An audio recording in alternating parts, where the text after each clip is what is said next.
Yo, what up, YouTube? It's your boy Fitzbug TV here, aka G-Lower33, and I'm back today with some NBA talk here for you today. Welcome back to the channel, and I hope you guys are having a great Thursday, or whenever you're watching this video, by the way. But today, I am back with some NBA talk.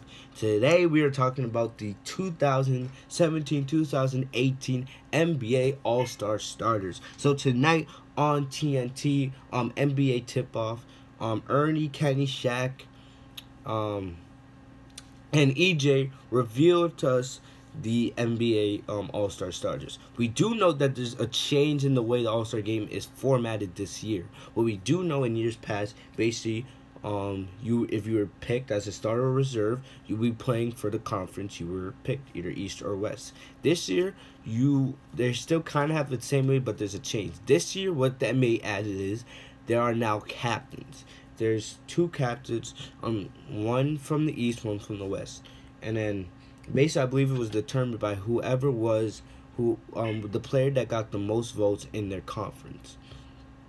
Alright, basically now this will allow some East players will be played with West players will be played with East players. It's no longer just East versus West.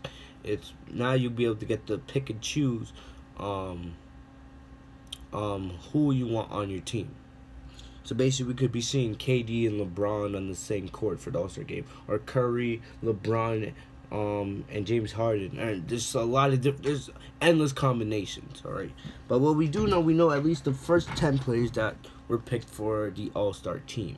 All right, basically before that, we'll get right into the captains. All right, there was two captains, as I said, one's from East Conference, and it was determined by what the player that got the most votes from that conference. All right, the votes were determined by the fans, us of course. You were able to text, tweet, hashtag. There was a bunch of different ways where you could vote for the player you wanted. The starters are determined by, I believe, the starters are determined by those who get the most votes, basically. And then the reserves are mostly picked by the NBA GMs and the other ones. All right, but basically back to what what I was discussing. We're talking about the starters, so we'll get right at that. We'll start with the East. I'll give you guys the captains, and then we'll get into the starters. So for the East, the captain was LeBron James. This is his 14th All-Star selection, 14th straight, I believe. You know, he's probably gonna, when he's All-Star retired, he's probably gonna be have the most All-Star appearances or selections in NBA history. I'm not sure what the record is. But I'll double check on that. It may be Kobe, but I'm not sure. But anyway, back on topic. LeBron is the captain, and for the West side, the captain was Steph Curry. So those two were the two leading vote getters for each conference. All right. Basically, before Giannis came in close in second, Giannis was leading at the first couple weeks of the All-Star voting, and then LeBron just shot past him. And Curry really didn't have much competition in the West. His competition was only like KD and James Harden. Anyway, let's get back into the starters. So the starters, all right, I'm going to give you guys the starters, and then I'll give you guys my opinion. So we have LeBron James clearly will be starting. We have Kyrie Irving from the Boston Celtics. I'm fine with that. He's the best point guard in the East. I'm not being biased. He is. I see he's better than John Wall right now. He's better than Isaiah Thomas. Isaiah Thomas isn't going to make the All-Star game because he's only played like 4 games this year. If he had played the whole season, he probably would be as a reserve. Or maybe we could have a discussion on Isaiah or Kyrie, who should be the starting point guard for the East. But Kyrie's clearly been the best point guard in the East up to this point. And he's basically led the Celtics to the number 1 seed. He's going to be there for MVP contention at the end of the year if the Celtics keep up the great season they're having. Will they make it to the NBA Finals? Can they beat Cleveland in the playoffs? That is to be determined. But right now, based on how the Celtics are playing, no doubt Kyrie should be the All-Star starter for the East. He's been the best point guard in the East. It's self-explanatory.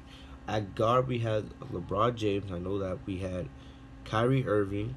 We had Joel Embiid, which was the shocker.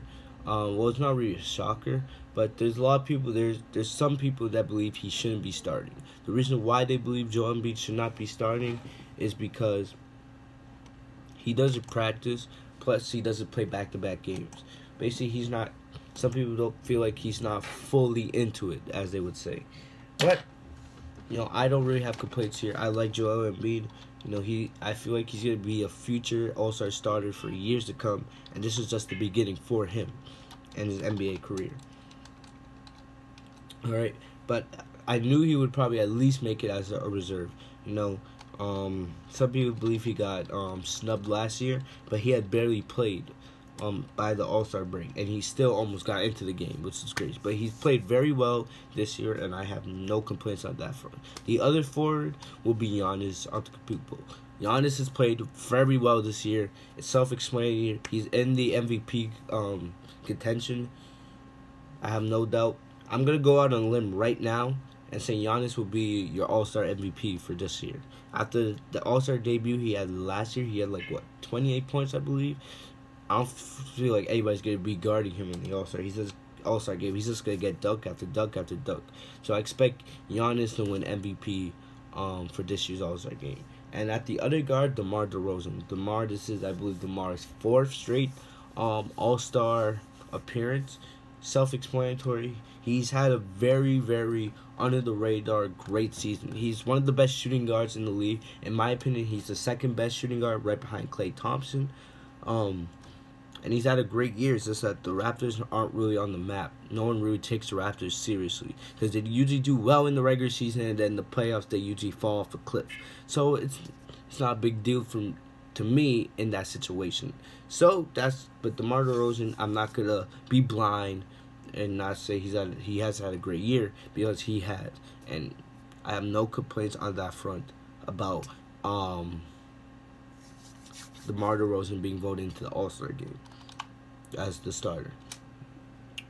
Basically, the only real surprise here was Joel Embiid, as we already discussed. Some people thought Porzingis should have been in there, especially since the Sixers most likely won't even make the playoffs as of right now. But I really don't have any complaints on the matter. I knew Embiid was going to make the All-Star team anyway.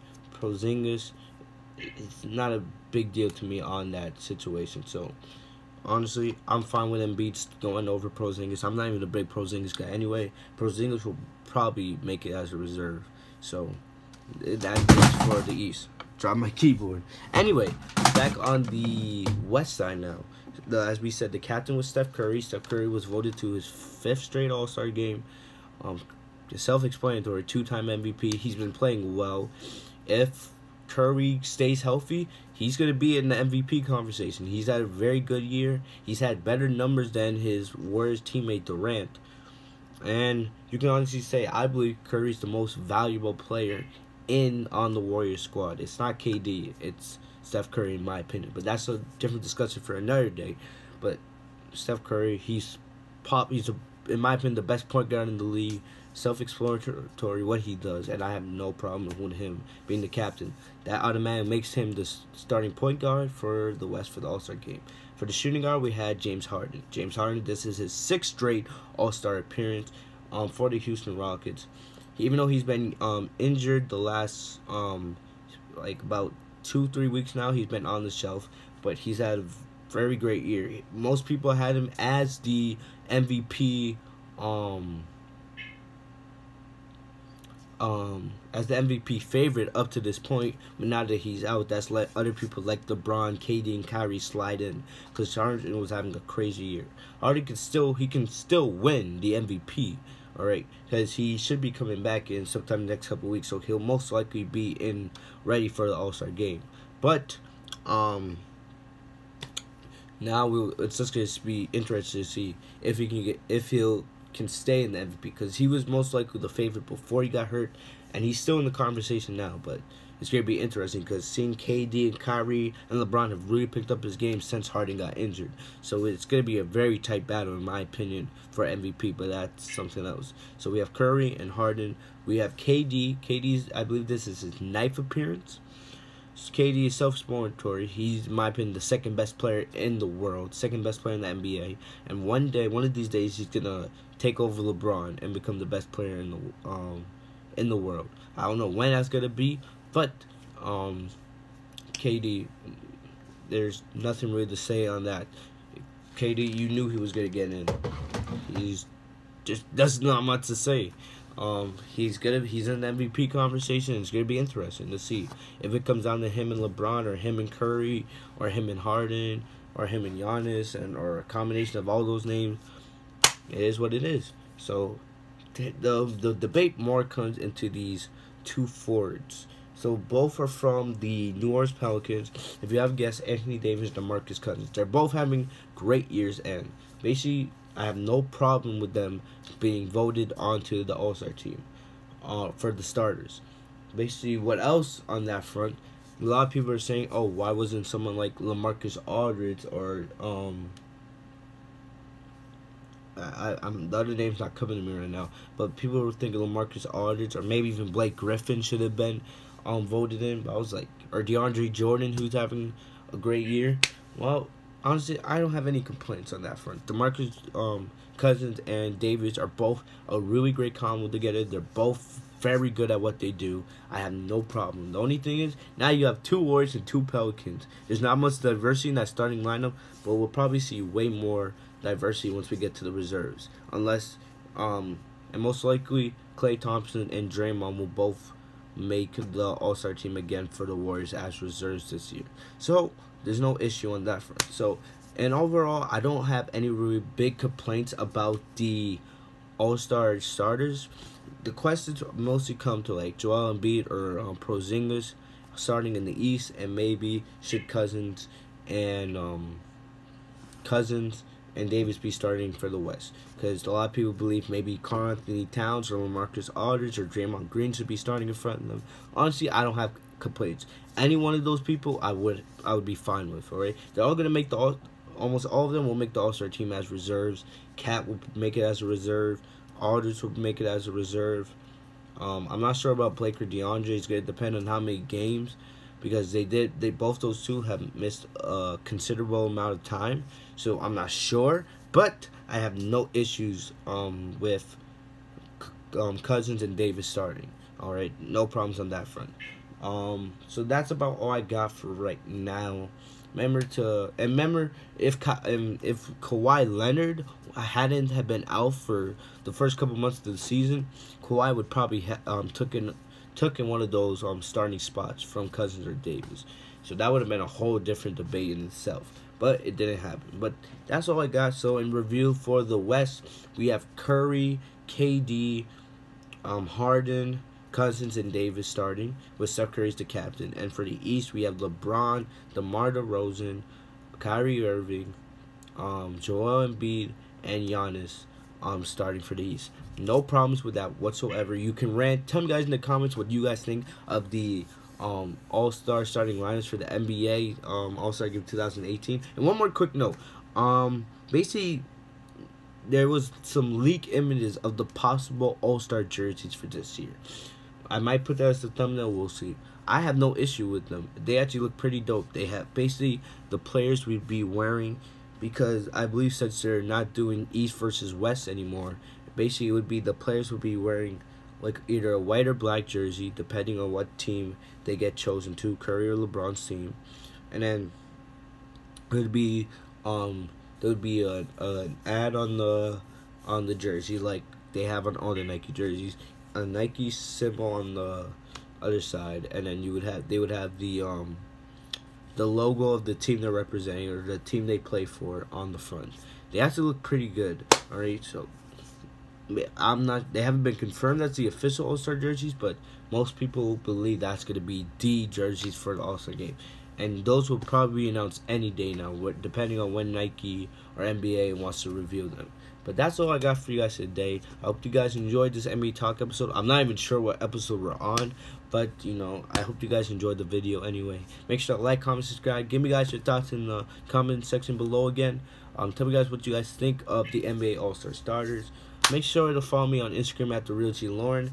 Add me on Twitter at GLearn33. I'll see you guys in the next video. Have a great day, guys. Peace.